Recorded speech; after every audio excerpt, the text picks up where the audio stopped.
Бір-бірін түсінуі, қызығушылығының ұқсастығы адамдарды жақындастырады. Бұндай адамдар отбасы құрса, некесі берік болады дейді психологтар. Бірақ бір-бірін танып үлгермей жатып, асығыстықпен шаңырақ көтеретіндер де бар. Бұлар тек бір-бірін сол қалпында қабылдай білуі керек. Әйтпесе жұбайлық өмірі ұзаққа созылмауы мүмкін. Асығыстықпен жасым келді, әйтеуір отбасы құруым керек, бастысы ақыл есі түзу, 12 мүшесі түгел деген оймен некелескендердің бір-бірін қабылдау кезеңі 1-2 жылға созылуы мүмкін. Сондықтан да олар осы аралықта ешқандай шешім шығаруына болмайды. Тіпті бір-бірін сүйіп қосылғандар да бұл кезеңдерден өтеді. Түсінікті болу үшін отбасы құрғаннан кейінгі ерлі-зайыптылардың өтетін эмоциялық күй кезеңдерін зерделеп көрейік. Бірінші, идеализация.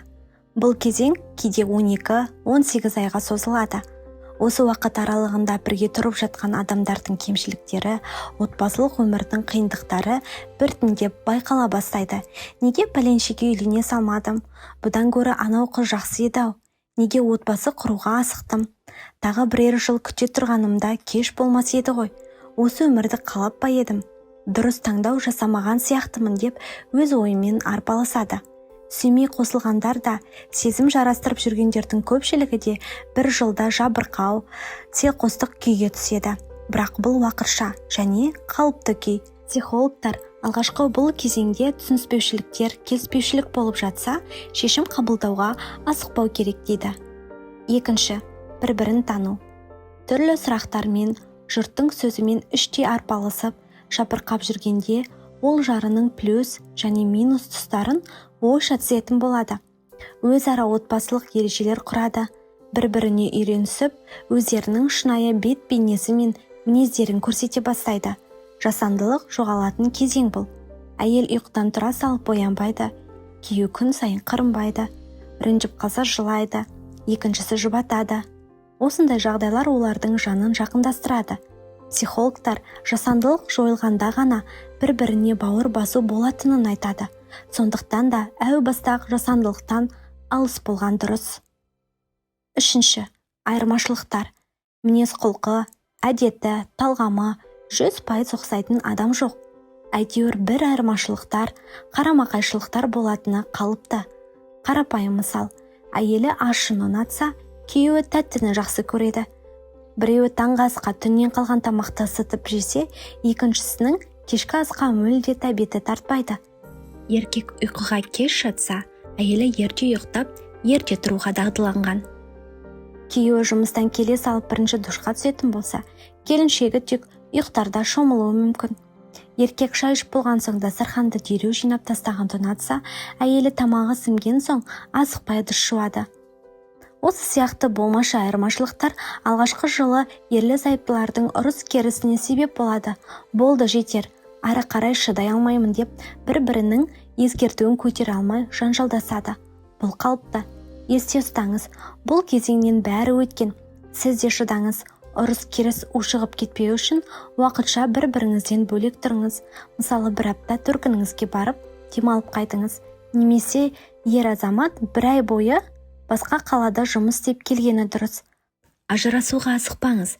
Өйткені басқа адаммен басталған қарым-қатынаста да бәрібір осы эмоциялық күй кезеңдерінен өтесіз. Төртінші, қарым-қатынасты жақсарту.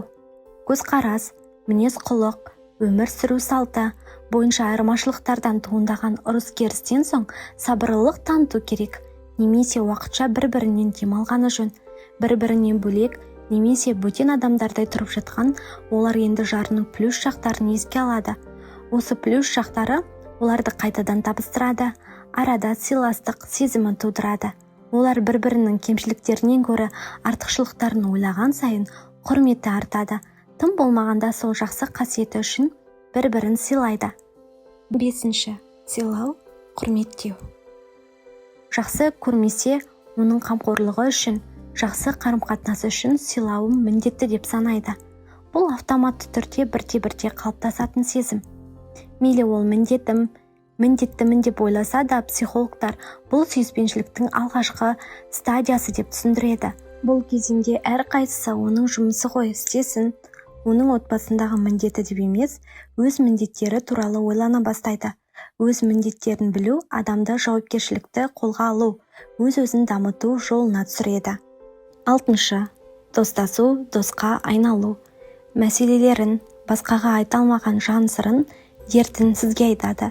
Өзін одан артық ешкім түсінбейтінін ойламайтынын, жаны ашымайтынын ұғады. Сондықтан да бір-бірінің ең жақын досына айналады. Бір-біріне сенеді, сенім артады. Ал сенім, дос сияқты сырласу, сүйіспеншілікті оятады. Бір-біріне бауыр бастырады. 7. Қабылдау.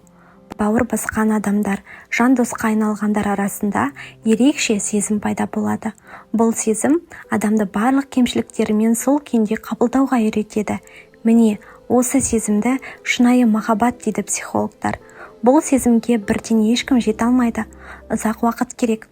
Ал бірге тұратындар түрлі сынақтардан өтуі, эмоциялық күйлерді бастан кешіру сияқты небәрі 1-2 жылда шынайы сезімге жете алмайды.